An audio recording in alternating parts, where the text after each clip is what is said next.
And this is your humble correspondent, Turd Ferguson, with another of our bi-weekly podcasts. This week we have a very important discussion with our old friend Ned Naylor-Leyland. Ned, as many of you know, is a partner and investment director with Asset Management in London.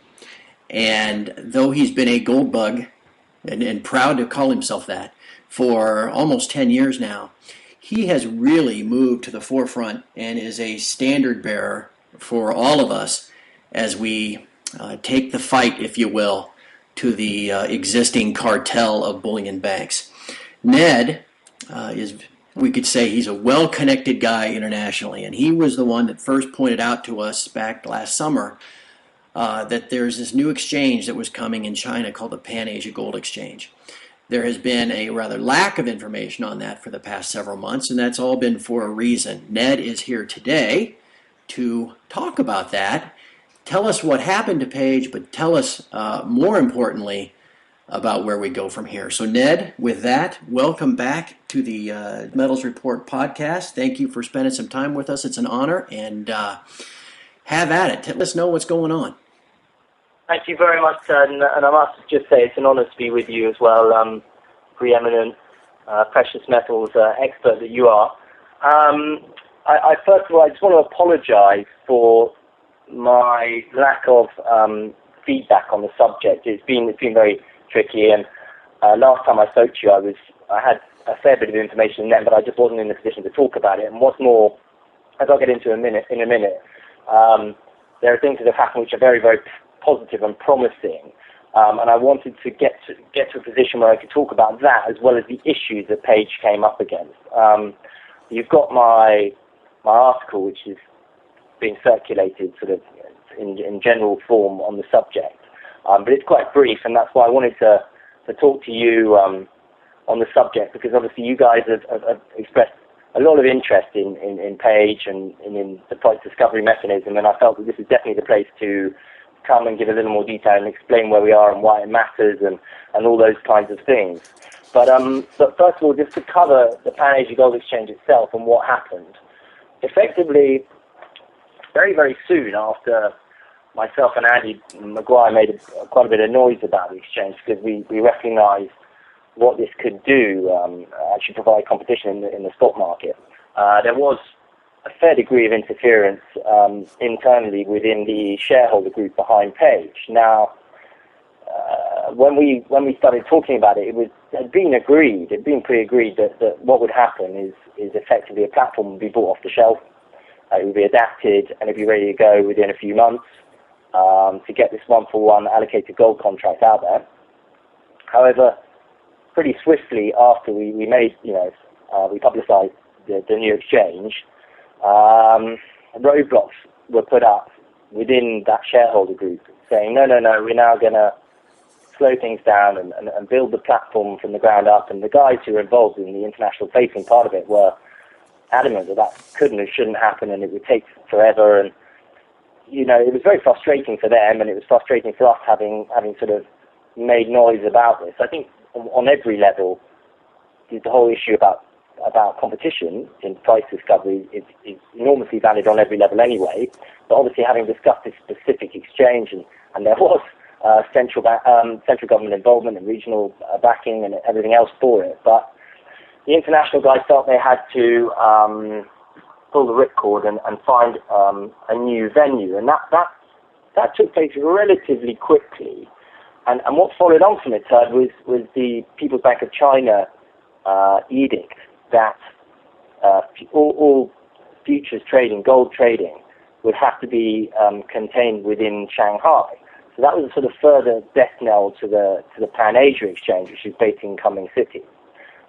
So look, in the moment, Pan-Asia is mothballed, but the key thing is that the guys behind it, the people that we were in touch with, recognized, I think a lot due to the interest that was generated on the back of the discussions that we had and that sort of circulated on the internet, that this was really important and this was viable, and that the idea of competition in the spot market was something which could be expanded upon.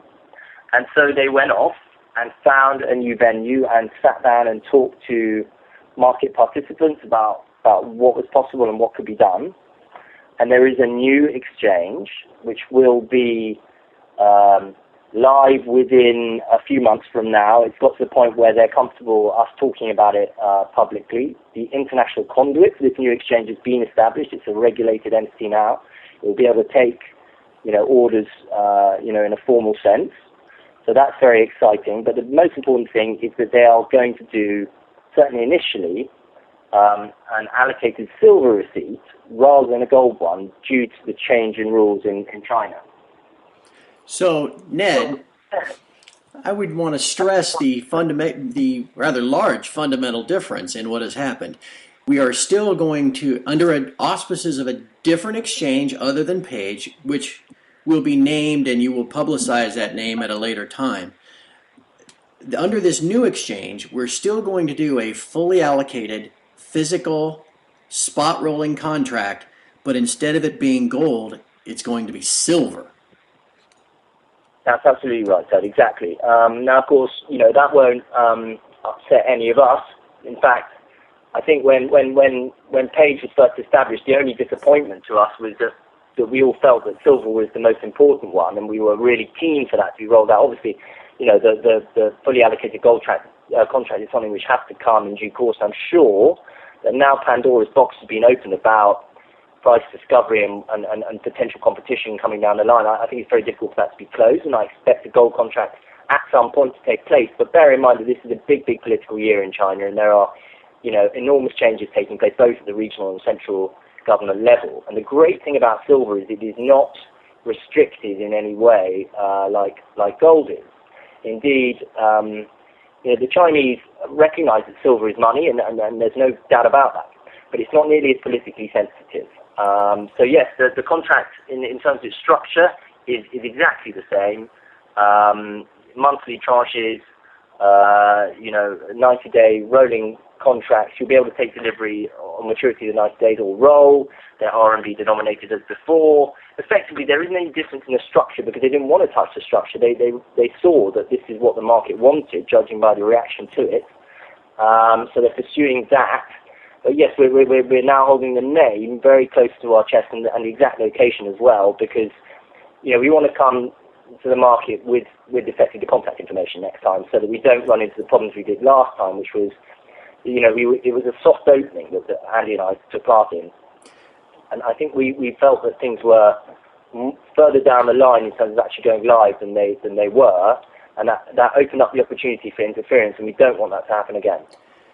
Ned, two things come to mind. I recall one of the reasons behind the Page and the physical contract there was to allow more gold to flow into China and even allow the regular average Chinese citizen to continue to purchase gold. We've seen that being an initiative of the central Chinese government, and that they seem to be requesting, if you will, their citizens to acquire precious metal.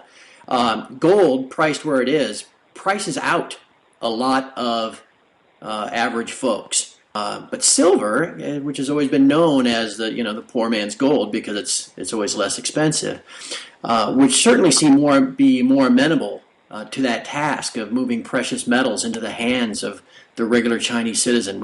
Is that part of what's going on here too?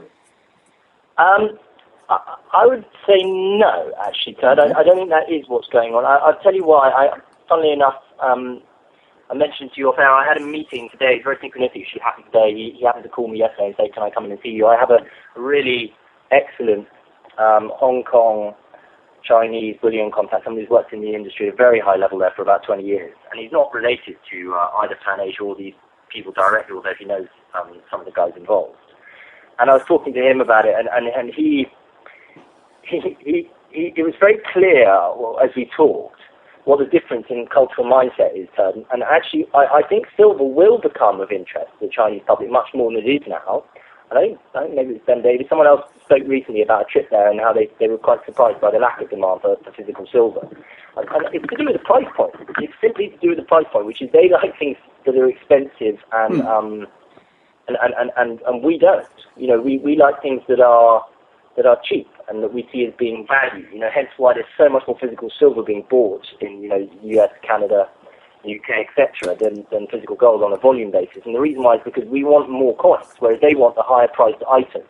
And I believe very strongly that if silver really starts to move, and there's no doubt that will happen at some point, then that will attract interest, because the rising price and the increasing allure of it will become of interest to them. And we had an amusing time talking about this very sort of cultural difference, and he absolutely agreed with me. And he also agreed, interestingly, this individual, I think he when I spoke to him towards, I suppose it was Q3 last year, so quite soon after my initial involvement with Page, he did express skepticism to me. So he said, you know what, I really think with what's going on in China, he has very, very good contacts in the mainland. He said, gold is very, very sensitive at the moment. So whether it's for currency reasons, purely political reasons, he was skeptical that such a big deal could fly in light of the coming political changes.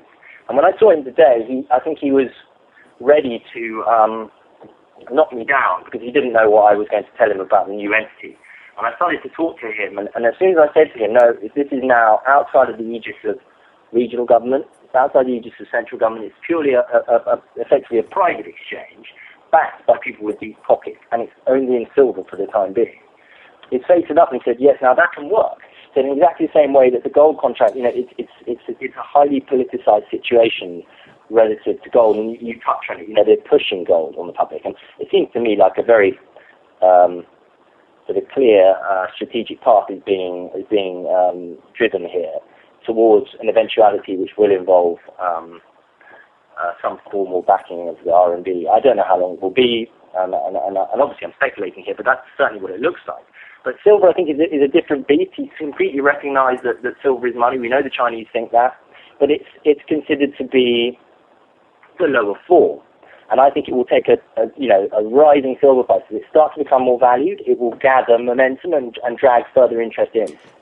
I think that's a really interesting point, Ned, and it illustrates the value of that conversation you had with your friend from Hong Kong earlier today, and that I, as a Westerner, like you said, perceive silver as being inexpensive and therefore valuable, but not knowing the Chinese culture, you just naturally assume everybody looks at it that way. But as you said, that culture perhaps perceives gold or a more expensive price as showing it has more intrinsic value, I guess. And that misconception on my part just shows how easy it is for us as Westerners to have misconceptions about what will work and what won't work. And so to have somebody on the ground, like I said, that you've known for years, that really knows bullion trading, lives in Hong Kong, have him confirm to you that something like this new exchange will work, that means a lot, doesn't it?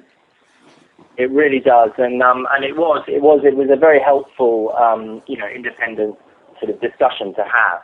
And it brings up the other point, which is that, not only is that the case, and silver is not politicized at all in China at the moment, maybe it will be in due course, but, it got me thinking about why is it that silver, an allocated silver contract is so much more important than a gold one? Now, they're the obvious things, it's effectively a market where the metal gets consumed rather than stockpiled, so it's tighter. We all know how tight the silver market is. And it led me to this analogy of Goldilocks and the porridge bowls, and the